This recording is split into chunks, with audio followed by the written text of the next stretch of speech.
Cümə namazı 2 rükətli namazdır. Əgər qılınarsa, cümə günü zöhr namazını əvəz eləyir.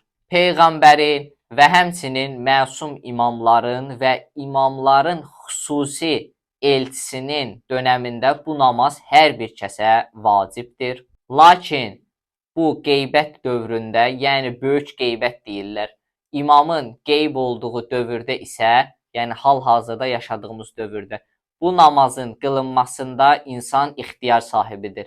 İstər cümə günü cümə namazını qılar və yaxud da cümə günü zöhr namazını qıla bilər.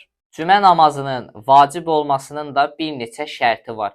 Birinci odur ki, cümə namazının vaxtı daxil olsun.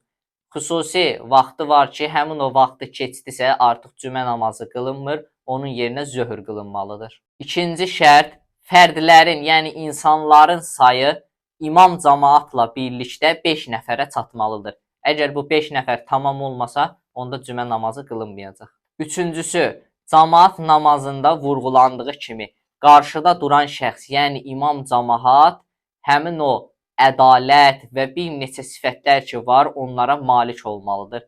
Əgər həmin insan tapılmasa, onda cümə namazı qılınmayacaq.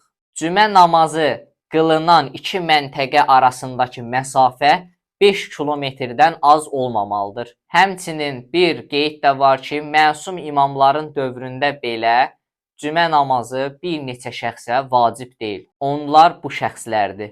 1. Qadınlar, 2. Müsafirlər, yəni səfərə gedənlər, 3. Xəstələr, 4.